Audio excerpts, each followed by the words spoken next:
السلام عليكم ورحمة الله وبركاته. ازيكم يا فريدات؟ اخباركم ايه؟ يا رب دايما في افضل حال.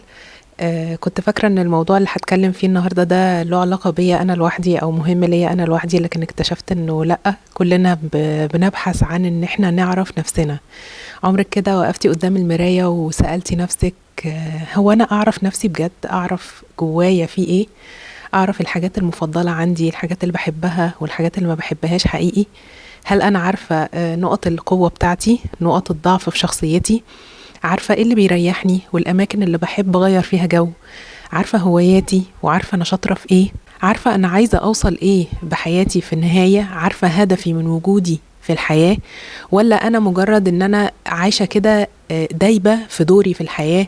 خصوصا احنا كبنات وستات بنكون دايما لاغيين دورنا ولاغيين ذاتنا في ظل ظروف الحياة اللي احنا بنمر بيها، وسايبين كده التيار بتاع البحر ياخدنا وياخد سفينتنا ويروح بيها في اي مكان هو عاوزه، من غير ما نكون احنا واعيين لنفسنا احنا عاوزين منها ايه، وايه اللي احنا عايزين نوديها فيه فعلا، ونبقى احنا اللي ماسكين الدفة بتاعت حياتنا، مش سايبينها ان هي تمشي في اي مكان كده وخلاص. فلو كان اي حاجة من اللي انا قلتها دلوقتي دي خبطت على اي باب جواكي وبيبحث عن فعلا اجابة لان انت عايزة تعرفي نفسك، وبدل ما تبقي انت عمالة دايبة كده في الدور بتاعك في الحياة، تبدأ انك تدوري فعلا على جوه ذاتك وتعرفي نفسك من جواكي، هقولك النهارده على 5 نصايح زي ما فادتني، اتمنى كمان ان هي تفيدك. ويا ريت تحضري معايا ورقه وقلم، علشان النصايح اللي هقولك عليها دي هتبقى مهمه جدا انك تفكري فيها خلال الفتره اللي جايه، تبداي انك تنفذيها وتاخدي خطوه ناحيه تغيير حياتك للصوره اللي انت بتحلمي بيها، وما تبقيش سايبه نفسك كده ملغيه او مهمشه او مشتته في الحاجات اللي احنا بنعيش فيها طول فتره حياتنا. لا، نبدأ ان احنا ناخد كده خطوات واحدة واحدة، نطور من نفسنا ونحسن من ذاتنا ونعرف نفسنا اكتر. فيلا بينا. النصيحة الاولى اللي عايزة اتكلم معاكي فيها هي الكتابة. انك تكتبي عن نفسك وانك تكتبي عن مشاعرك بانتظام. كل يوم هتكتبي عن نفسك وعن مشاعرك وعن الحاجة اللي انت حاسة بيها، عن الحاجة اللي انت نفسك توصلي لها. المهم انك تكتبي اي حاجة ليها علاقة بنفسك كل يوم. ممكن اقترح عليك انك تكتبي لمدة 5 دقايق كل يوم قبل ما تنامي عن حاجة انت حاسة بيها او حاجة عايزة توصلي لها. فرغي مشاعرك، او حتى لما تكوني متضايقة جربي كده انك تمسكي الورقة والقلم بتوعك وتكتبي حاجة انت حاسة بيها، وشوفي الراحة اللي انت هتستريحيها هتبقى منظرها عامل ازاي. هتقولي انا ازاي ما بداتش الكتابه قبل كده، وازاي ما بداتش ان انا اعرف نفسي عن طريق الكتابه. هتلاقي فعلا ان في حاجات بتتضح ليكي عن نفسك عن طريق انك بس تفرغي مشاعرك وتحطي اللي جوه دماغك على الورق. عايزه اقول لك ان في دراسه من جامعه هارفارد بتقول ان الناس اللي بيكتبوا جورنالينج او بيكتبوا يومياتهم او احلامهم او مشاعرهم بصفه يوميه، حالتهم النفسيه بتتحسن بنسبه 27%. هم ما حلوش اي حاجه، هم ما جربوش ان هم يروحوا لاي اختصاصي او اي حاجه، ما خدوش اي خطوات غير ان هم بس اتكلموا عن نفسهم واتكلموا عن مشاعرهم، فحالتهم النفسيه اتحسنت ب27%. النصيحه التانية اللي عايزه اكلمك فيها واللي هي لا تقل اهميه عن النصيحه الاولى، انك تسالي نفسك الاسئله الصح. لما تسألي نفسك الأسئلة الصح هتبدأي فعلا انك تبحثي جوه نفسك علشان تشوفي الحاجة اللي انت فعلا عايزاها واللي حباها واللي تقدري انك تصبي تركيزك فيها.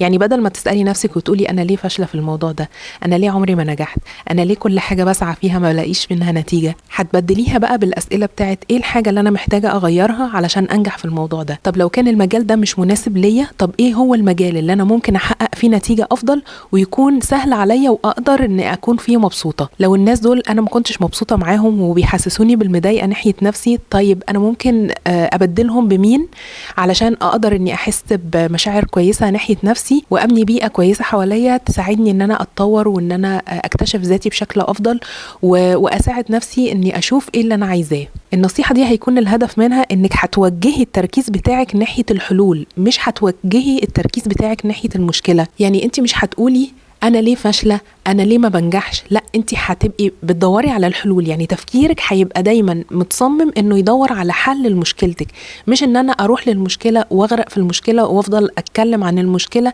وهي تسيطر عليا وعلى تفكيري ومشاعري وتستنفذ طاقتي وتخليني مش هنا خالص.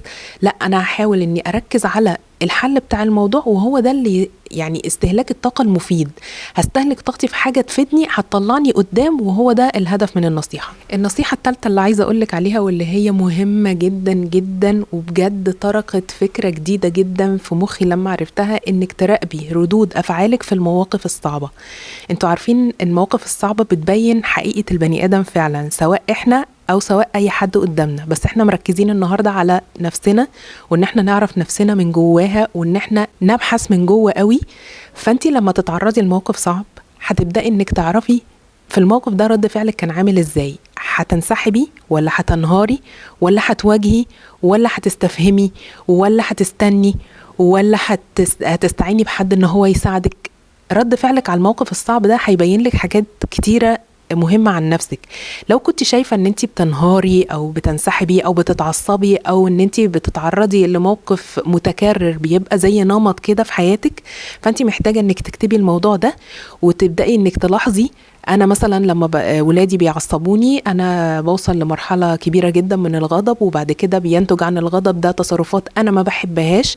فانا هكون عارفة نفسي ان لما يحصل المحفز او الحاجة اللي ممكن توصلني لمرحلة الغضب الرهيبة دي، ابدأ اخد بالي من قبلها ان انا مش عايزة اوصل للنتيجة دي. فبالتالي ابدأ اني اهذب نفسي واعلم نفسي ازاي اتخطى مراحل الغضب الشديدة دي، واعلم نفسي واللي حواليا كمان ان هما ما يصيروش عندي الموضوع ده، او ان انا اسحبها من البداية واقوم نفسي كده وافهمها ليه انا بعمل كده. يعني لما افهم السبب انا ليه بعمل كده، اقدر بعد كده ان انا احله. زي ما قلت لكم في النقطة اللي فاتت، لو لقيت المشكلة أبدأ إني أسأل نفسي السؤال الصح علشان أقدر أتغلب على المشكلة دي. وكمان بدل إن أنا ملوم نفسي على موقف حصل غصب عني وردة فعلي فيه كانت غصب عني، هبدأ إن أنا أسأل نفسي المرة الجاية لما أتعرض للموقف ده أنا هكون أحسن بنسبة قد إيه، وهقدر إن أنا أخفض من النتيجة السيئة دي بنسبة قد إيه. كل مرة أراقب نفسي إني بتطور، بقلل من حدة الغضب، أو إن أنا بواجه موقف أنا مش عاوزة أواجهه، فبالتالي أنا هكون بتطور. ودي نقطة إيجابية في صالحي ونقطة إيجابية في صالح إن أنا أعرف نفسي حقيقي. النصيحة الرابعة اللي عايزة أقولك عليها ومهمة جدا جدا في إنك تعرفي نفسك، إنك تجربي حاجات جديدة. لما تطرقي أبواب جديدة أنت ما طرقتيهاش قبل كده، هتبدأي إنك تعرفي عن نفسك حاجات جديدة أكتر، وهتكتشفي جوانب في نفسك ما كنتيش عارفاها. بما إننا مش عارفين إيه الحاجات اللي إحنا بنحبها والحاجات اللي إحنا ما بنحبهاش، مش عارفين بالظبط إيه الهدف من حياتنا، فما فيش سبيل تاني غير إن إحنا نبدأ إن إحنا نجرب. هنوسع المدارج بتاعتنا وهنشوف إحنا شاطرين في إيه واللي مش شاطرين فيه. نفترض جدلا كده إن أنا كنت عايزة أروح كورس لتعليم الخط العربي، وكنت فاكرة إن أنا هبقى شاطرة فيه وهبقى كويسة، لكن للأسف بعد ما رحت لقيت إن أنا مش مهتمة بالموضوع ده خالص. إلا إني حسيت إن التنوع في الألوان في الخط العربي بيدي آفاق تانية وأبعاد تانية غير اللي أنا كنت فاكراها، إن هي مجرد خط بيتكتب مثلا بالأسود أو بالذهبي على خلفية غامقة. الحاجات اللي أنا كنت فاكراها قبل كده، لا، أنا اتعرفت على حاجات جديدة. ده مش بس هيوسع مداركي وهيعرفني عن نفسي أكتر، لكن ده هيكسر عندي الحاجز بتاع ان انا مش هقدر اني اتعلم، ان انا وصلت لليميت معين وبعد كده مش هقدر ان انا اعديه. فتوسيع المدارك وان انا اجرب حاجات جديدة دي من الحاجات الجوهرية في ان الانسان يعرف نفسه. وافتكري ان كل مرة بتجربي حاجات جديدة انت بتكتشفي جزء مخفي من نفسك، لان الحاجات الجديدة هي برضو بتدخل في حاجات جديدة جواكي. فانت عشان تتعرفي على الحاجات الجديدة دي جربي اي حاجة، جربي اكلة، جربي كورس، جربي تتعرفي على ناس جديدة، جربي تروحي مكان جديد. اكتبي لنفسك كده الحاجات الجديدة اللي نفسك تبدأي فيها واللي عايزة تختبري نفسك فيها، علشان تتعرفي على نفسك اكتر وتوصلي لفعلا النفس اللي انت نفسك توصلي لها. النصيحة الخامسة اللي من دهب فعلا اللي عايزة اقولك عليها، انك تخصصي وقت للعزلة النفسية. مش ان انت تبقي وحيدة، لا، انت هتعزلي نفسك لمدة نص ساعة في اليوم او اكتر على حسب الوقت بتاعك. بس انت لو خصصتي لنفسك نص ساعة يوميا لعزلة تسمعي فيها صوت نفسك، مش هتتأثري بأي حاجة حواليكي. ويفضل ان هي تكون في مكان انت مش متعودة عليه. لو انت مش متعودة تقعدي في البلكونة، هتقعدي في البلكونة عزلة لمدة نص ساعة، محدش يقدر انه يدخل عليكي. ممكن تمارسي فيها تمارين التنفس، ممكن ان انت تكتبي فيها عن حاجة انت حاسة بيها. مجرد انك تقعدي في صمت علشان تقدري تسمعي صوتك الداخلي بيقولك ايه. العزلة الواعية دي من اهم الحاجات اللي هتبين لك حاجات كتيرة جدا عن نفسك، لان طول ما احنا بنتعرض لحاجات مدخلات لينا، سواء من ناس، سواء من عيلة، سواء من السوشيال ميديا، سواء من كتب أو من التلفزيون أو من حاجات بنتعرض لها يوميا بشكل كامل طول ما احنا صاحيين، ويمكن كمان واحنا نايمين بنتعرض لحاجات بتشوشر على تفكيرنا وبتوطي الصوت الداخلي ده عندنا. أما العزلة اللي هي لمدة نص ساعة يوميا دي بجد هتحسن من وعينا بنفسنا بشكل كبير جدا، وهتسمعنا صوتنا الداخلي، وهو ده اللي احنا محتاجينه. انا بقالي اكتر من 3 شهور بخصص لنفسي نص ساعة يوميا كده اقعد فيها في عزلة مع نفسي، ومن اكتر الفوائد اللي انا استفدت منها بموضوع العزلة ده ان انا اكتشفت ايه الحاجات اللي انا بعملها علشان انا عايزة اعملها، وايه الحاجات اللي انا بعملها علشان ارضي الناس. لان انا كنت بعاني بصراحة من موضوع ان انا بفضل الناس حواليا على نفسي، بحاول ان انا ارضيهم على حساب نفسي.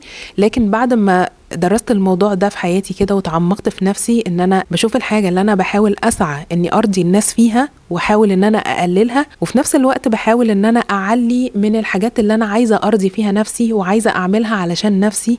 ودي فايدة عظيمة جدا اتمنى ان انتوا كمان تعملوها. في النهاية عايزة اقولك اعرفي نفسك، لان انتي لو ما عرفتيش انتي ايه من جواكي هتخلي الناس اللي حواليكي كلهم يحددولك انتي ايه، ويقنعوكي بحاجات انتي ممكن تكوني مش عليها خالص، وبعد فترة هترجعي تندمي وتقولي يا ريتني اكتشفت نفسي من البداية. عايزة اقولك ان معرفتك بنفسك دي مش رفاهية، معرفتك بنفسك دي هي الاساس اللي هتبني عليه الحياة اللي انتي عايزة تعيشيها في المستقبل، واللي هتكوني ان شاء الله مرتاحة فيها. اتمنى يكون الفيديو بتاع النهارده ده عجبكم وفادكم. ما تنسوش تبعتوا الفيديو ده لاي حد تحسوا ان هو تايه كده في الحياه ومش عارف نفسه، وما تنسوش كمان تكتبوا لي في الكومنتس ايه اكتر حاجه حسيتوا ان انتوا اكتشفتوها في نفسكم خلال الفتره اللي فاتت وحسيتوا فعلا ان هي فارقه في حياتكم. واشوفكم ان شاء الله في فيديو جديد. شكرا ليكم، سلام عليكم.